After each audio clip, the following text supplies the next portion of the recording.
جسے چاہتا ہے بیٹیاں عطا کرتا ہے، وَيَهَبُ لِمَن يَشَاءُ الذُّكُورَ وَمَالِكُ الْمُلْكِ جسے چاہتا ہے بیٹے عطا کرتا ہے،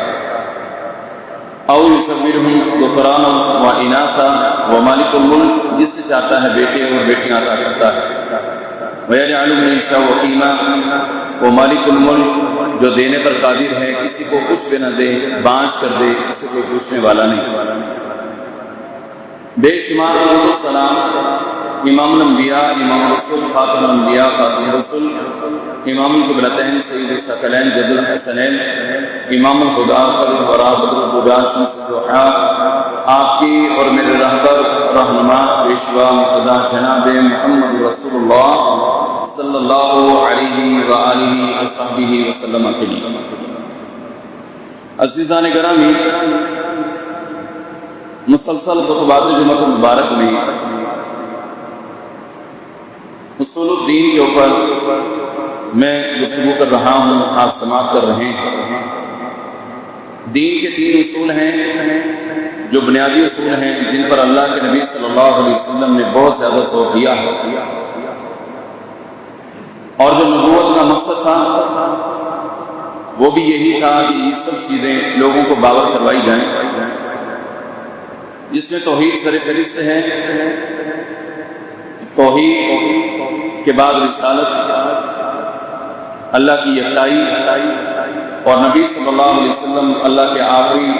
رسول، آخری پیغمبر، اور پھر تیسری چیز آخرت، قیامت کا دن، قبر کی زندگی، سوال جواب، حساب کتاب، معاشر، جنت جہنم، یہ سب چیزیں، ان کے اوپر یقین اور ایمان، اعتقاد، اللہ کے نبی صلی اللہ علیہ وسلم نے تیسرے نمبر پر ان چیزوں پر بڑا زور دیا۔ جس ماحول میں اللہ کے نبی صلی اللہ علیہ وسلم آئے تھے، وہ لوگ یہ سمجھتے تھے کہ شاید یہ جو زندگی ہمارے پاس ہے یہ ہم نے گزارنی ہے، اپنی من مرضی کے مطابق گزارنی ہے، اور پھر مر جانا ہے اور ختم ہو جانا ہے۔ ان کا یہ عقیدہ تھا کہ بعد الموت یہ کچھ بھی نہیں ہے، موت کے بعد اٹھنا، سوالوں کا کوئی جواب دینا، قبر کی کوئی زندگی، میدان معاشر، اس کے اندر پیشی، اللہ کے سوال و جواب، قیامت، جنت جہنم، حساب و کتاب، یہ کچھ بھی نہیں ہے۔ یہ ان کا عقیدہ تھا۔ اللہ کے نبی صلی اللہ علیہ وسلم نے جہاں پر توحید کے اوپر 13 سال مسلسل محنت کی، 13 سال توحید کو بیان کیا، اور پھر اس کے ساتھ ساتھ رسالت کو اللہ کے نبی صلی اللہ علیہ وسلم نے لوگوں تک یہ بات پہنچائی، اپنے نبی ہونے کے حوالے سے، نبوت کے حوالے سے، پیغمبر اور رسول ہونے کے حوالے سے۔ اسی کے ساتھ ساتھ نبی کائنات علیہ السلام نے آخرت کے معاملات کے اوپر بھی بڑا زور دیا، اور چونکہ ان کا عقیدہ ویسے بھی یہ تھا کہ مرنے کے بعد اٹھنا نہیں، کوئی سوال نہیں ہونا، کچھ بھی ایسا نہیں ہونا، اور باقاعدہ ان کے جو مکالمے ہیں، جو ان کی باتیں ہیں، جو ان کے عقائد ہیں، جو ان کے نظریات ہیں، جو ان کے افکار ہیں، اللہ رب العالمین نے باقاعدہ طور پر قرآن پاک میں ان کو بیان فرمایا کہ اللہ کے نبی صلی اللہ علیہ وسلم سے کیا کیا کہا کرتے تھے۔ اچھا، اس کے ساتھ میں ایڈ کر دوں، اس معاشرے کے اندر بھی، ہمارے اس معاشرے کے اندر، اس دور کے اندر بھی اس طرح کے لوگ پائے جاتے ہیں جو آخرت کے منکر ہیں، قیامت کے منکر ہیں، مرنے کے بعد اٹھنے کے منکر ہیں، جو قبر کی زندگی کے منکر ہیں، وہاں پر کوئی سوال و جواب ہونے اس کے منکر ہیں، عذابات ہونے اس کے منکر ہیں، قیامت کے دن سے منکر ہیں، کوئی جنت نہیں، کوئی جہنم نہیں، اس کے منکر آج بھی پائے جاتے ہیں۔ جس معاشرے میں اللہ کے نبی صلی اللہ علیہ وسلم آئے تھے، وہاں کے جو لوگ تھے ان کا یہ عقیدہ تھا، وقالوا، جو میں نے آیت کریمہ آپ کے سامنے پڑھی ہیں، سورہ بنی اسرائیل، سورہ اسراء، آیت نمبر 49 سے، اللہ رب العالمین نے ان کے اعتراضات اور پھر ان کے جوابات قرآن پاک میں بیان فرمائے ہیں۔ وقالوا، کہ وہ کہا کرتے تھے، اذا كنا عظاما ورفاتا ائنا لمبعوثون خلقا جديدا، کہ یہ بتلاؤ کہ جب ہم ہڈیاں ہو جائیں گی، ہڈیاں گل جائیں گی، سڑ جائیں گی، وہ سیدھا ہو جائیں گی، ریسا ہو جائیں گی، کچھ بھی نہیں باقی بچے اَإِنَّا لَمَبْعُوثُونَ خَلْقًا جَدِيدًا، کیا ہمیں دوبارہ بھی اٹھایا جائے گا؟ نئی تخلیق ہوگی، ہمیں دوبارہ سے بنایا جائے گا؟ یہ ان کے اعتراض ہوتے تھے۔ یہ تو ایک مقام ہے، کئی مقامات قرآن پاک میں ایسے ہیں جہاں پر وہ اعتراضات مختلف صورتوں میں کرتے ہیں، مختلف شکلوں میں کرتے ہیں کہ کیسے اٹھائے جائیں گے، کیسے ممکن ہے، کیسے ہو سکتا ہے کہ ہم مر جائیں، گل سڑ جائیں، ہڈیاں ختم ہو جائیں، وہ سیدھا ہو جائیں، کچھ بھی نہ ان کا باقی بچے، دوبارہ کیسے ہم اٹھ سکتے ہیں؟ اللہ کئی جگہ پر یہ بیان فرماتا ہے، یہاں پر بھی کہا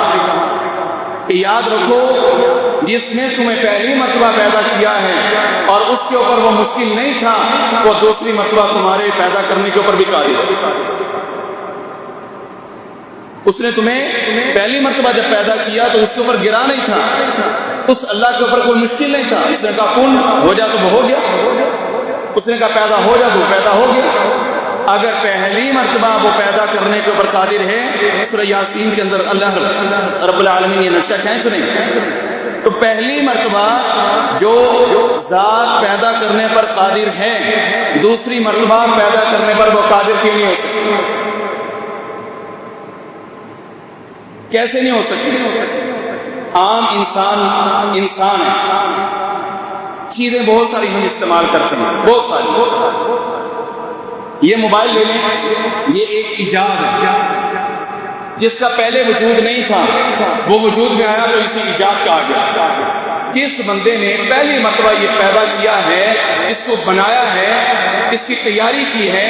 اور وہ صحیح طریقے سے تیار ہو گیا، مجھے بتلاؤ کہ لاکھوں کاپیز تیار کرنے کے لیے اسے کو مشکل ہوگی، اسے کو پریشانی ہوگی؟ انجینئر ہے نا اس کا، وہ اس کا بننا ہے، اس کا کریٹر ہے، اس کو کریٹ کر رہا ہے، اسے بنا رہا ہے، اس کی تخلیق کر رہا ہے، اس نے پہلی مرتبہ تیار کیا، اس کے لیے کوئی مشکل نہیں تھا۔ یہ سوٹ میں نے پہنا ہوا ہے، آپ لوگوں نے پہنا ہوا ہے، درزی نے ہمارا ماپ لے کر پہلی مرتبہ زندگی میں جب یہ سوٹ بنایا ہے تو پھر لاکھوں سوٹ وہ بنا دے گا، اس کے لیے کوئی مشکل نہیں۔ یہ مثال کس کی ہے؟ انسان کی۔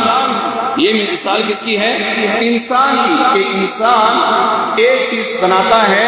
اور پھر لاکھوں چیزیں، کروڑوں چیزیں اسی طرح کی بنانے کے اوپر وہ پورا قادر ہے، اسے کوئی پرابلم نہیں، کوئی مسئلہ نہیں، وہ بنا سکتا ہے۔ تو رب العالمین احکم الحاکمین کے بارے میں ہمارا عقیدہ کیا ہونا چاہیے؟ وہ اعتراض کر رہے ہیں اَإِنَّا لَمَبْعُوثُونَ خَلْقًا جَدِيدًا، دوبارہ اٹھائے جائیں گے، دوبارہ ہماری بناوٹ ہوگی، نئی تخلیق ہوگی۔ اللہ کہتا ہے پریشان نہیں ہونا، قُلْ كُونُوا حِجَارَةً أَوْ حَدِيدًا، کہا تم پتھر بن جاؤ یا لوہے بن جاؤ، أَوْ خَلْقًا مِّمَّا يَكْبُرُ، یا تم تکبر والی اپنی تخلیق کو بنا لو، اپنے دلوں کے اندر جناب یہ رکھ لو کہ نہیں ہو سکتا، تب بھی یاد رکھو ہم کیا کریں گے؟ قُلِ الَّذِي فَطَرَكُمْ أَوَّلَ مَرَّةٍ، کہ جس نے پہلی مرتبہ تمہیں پیدا کیا ہے اس کے لیے دوسری مرتبہ پیدا کرنا مشکل نہیں ہے۔ اللہ اکبر۔ 23ویں پارے میں سورہ یاسین میں بھی اسی طرح اللہ رب العالمین نے بیان کیا کہ وہ یہ کہہ رہے ہیں کہ ہم جب ہڈیاں ہو جائیں گے، گل سڑ جائیں گے، کیسے اٹھیں گے؟ اور اٹھنے کے بعد کی کیفیت بھی اللہ نے بیان کی قرآن پاک میں۔ جب ان کو اٹھایا جائے گا نا تو قالوا کہیں گے من بعثنا من مرقدنا هذا ما وعد الرحمن وصدق المرسلون۔ پہلے دنیا میں اعتراض کر رہے ہیں کہ ہمیں کون اٹھائے گا، اللہ نے آخرت کا احوال پیش کر دیے، کیونکہ وہ عالم الغیب ہے نا، اللہ رب العالمین وہ حالتوں کو جانتے ہیں۔ جب تم ماں کے پیٹ میں تھے وہ تب بھی جانتا ہے، جب تم قبر کے مٹی کے ڈھیر کے نیچے چلے گئے تب بھی جانتا ہے، جب تم قیامت کے دن میں تم نے پیش ہونا ہے اس کی کیفیت اس کو بھی جانتا ہے، تم نے جنت میں جانا ہے یا جہنم میں جانا ہے وہ اس کو بھی جانتا ہے۔ تو اللہ نے 23ویں پارے میں سورہ یاسین میں نقشہ کھینچا ان لوگوں کا جو منکر دنیا میں ہوا کرتے تھے کہ ہم مر جائیں گے، گل سڑ جائیں گے، کھپ جائیں گے، ختم ہو جائیں گے، اللہ ان کا نقشہ کھینچتا ہے کہ قیامت والے دن جب ان کو اٹھایا جائے گا نا تو پھر کہیں گے کہ وہ رسول سچے تھے کہ ہمیں کہتے تھے کہ مرنے کے بعد اٹھ رہے ہیں، ہم جھٹلاتے تھے، کس نے اٹھا دیا؟ من بعثنا من مرقدنا هذا، ہماری اس مرکز سے، اس آرام گاہ سے آج ہمیں کس نے اٹھایا ہے؟ من بعثنا من مرقدنا هذا، اور پھر خود ہی کہہ رہے ہیں ما وعد الرحمن وصدق المرسلون، یہ وہی ہے کہ جو رحمان نے وعدہ کیا تھا اور رسول سچے تھے، وہ سچ بولتے تھے کہ تم نے ایک دن اٹھنا ہے۔ بہرحال یہ جو میں نے سارا چیپٹر آپ کے سامنے رکھا ہے وہ اس حوالے سے ہے کہ آخرت، یہ دین کے اصول میں اللہ کے نبی صلی اللہ علیہ وسلم جن لوگوں میں آئے تھے ان کا ذہن یہ تھا کہ مرنے کے بعد ہم نے اٹھنا کوئی نہیں، مر جائیں گے ختم ہو جائیں گے، ہڈیاں گل جائیں گی، کوئی سوال نہیں، کوئی جواب نہیں، کوئی قیامت نہیں، کوئی آخرت نہیں، کوئی قبر نہیں، کوئی عذاب نہیں، کوئی ثواب نہیں، کوئی عقاب نہیں، کوئی جنت نہیں، کوئی جہنم نہیں، کوئی جزا نہیں، کوئی سزا نہیں، کوئی خوشی نہیں، کوئی غمی نہیں، بس ختم اور ختم۔ اللہ کہتا ہے نہیں، اللہ کہتا نہیں، ایسے نہیں ہوگا۔ اسی دنیا میں تمہارے ساتھ ایک کام ہونے والا، اسی دنیا میں اگر تم زندہ رہے تو تم اپنی آنکھوں سے دیکھو گے۔ اللہ وہ کیا ہے؟ اللہ فرماتے قل هو نبأ عظیم انتم عنہ معرضون، ایک بہت بڑی خبر آنے والی ہے، بہت بڑی خبر، بہت بڑی رپورٹ، بہت بڑی خبر آنے والی ہے۔ قل هو نبأ عظیم انتم عنہ معرضون، اور تم سارے کے سارے اس خبر سے بے خبر ہو، تم سارے کے سارے اس خبر سے بے خبر ہو۔ اللہ وہ کیا خبر ہے؟ یا ایھا الناس اتقوا ربکم، اے لوگو اپنے رب سے ڈرو، ان زلزلۃ الساعۃ شیء عظیم، وہ خبر کیا ہے کہ قیامت کا ایک جھٹکا آنے والا ہے، آخرت کی ایک گھڑی آنے والی ہے، زمین ختم کر دی جائے گی، آسمان پھٹ جائے گا، تارے بے نور ہو جائیں گے، اذا السماء انفطرت واذا الكواكب انتثرت واذا البحار فجرت واذا القبور بعثرت اذا الشمس كورت واذا النجوم انكدرت۔ تیسرا پارہ پڑھو، پڑھتے چلے جاؤ، عما یتساءلون سے لے کر اب شروع کریں۔ اللہ نے سارا کا سارا قیامت کا حوالہ لکھا ہے کہ ہم چاند کو کیا کریں گے، تاروں کو کیا کریں گے، سورج کو کیا کریں گے، زمین کو کیا کریں گے، آسمان کو کیا کریں گے، سمندر کو کیا کریں گے، دریاؤں کے ساتھ کیا ہوگا، اونٹوں کے ساتھ کیا ہوگا، بڑی بڑی جناب وہ جسامت رکھنے والے جانور ان کے ساتھ کیا ہوگا۔ اللہ کہتے ہیں ہم نے پورا نقشہ بیان کیا ہے، یاد رکھو ان زلزلۃ الساعۃ شیء عظیم، قیامت کی تیاری کر، منکر نہ بن، ایک جھٹکا آنے والا ہے، بہت بڑا جھٹکا ہے، شیء عظیم ہے۔ اللہ کے نبی صلی اللہ علیہ وسلم نے توحید، رسالت اور آخرت، تیسری چیز آخرت اور دین کا یہ بنیادی اصول ہے۔ اگر آپ توحید پرست ہیں، اگر آپ نبی کو مانتے ہیں، آخرت کو نہیں مانتے، آپ دین کے اوپر پورے نہیں اتر سکتے، پورے نہیں اتر سکتے۔ آخرت کو مانتے ہیں، نبی کو مانتے ہیں، لیکن شرک کرتے ہیں، دین کے اوپر پورے نہیں اتر سکتے۔ اگر توحید کو مانتے ہیں، آخرت کو مانتے ہیں، لیکن میرے نبی کی بات کے ساتھ کسی اور کی بات کو بھی شامل کرتے ہیں تو دین میں پورے نہیں ہو سکتے۔ بڑا زبردست چیپٹر ہے، پورا دین، پورا اسلام ایک سمندر اللہ کے نبی نے کوزے کے اندر بند کر دیا، ہمیں سمجھایا عقیدہ کیا ہے، اللہ یکتا ہے، نبی علیہ السلام آخری نبی ہے، اور یاد رکھو قیامت آنی ہے، یاد رکھو قیامت آنی ہے اور اس کے آنے میں کوئی شک نہیں۔ اور یہ قیامت کہاں سے شروع ہو جاتی ہے؟ اللہ کے نبی صلی اللہ علیہ وسلم کی حدیث مبارکہ ہے من مات فقد قامت قیامت، جو بندہ بھی مر گیا فرمایا اس کی قیامت قائم ہو۔ اللہ اکبر، من مات فقد قامت قیامت، جو مرتا ہے اس کی قیامت قائم ہو۔ جیسے ہی ہم اپنی زندگی سے دستبردار ہوتے ہیں، سانس ہمارے بند ہوتے ہیں،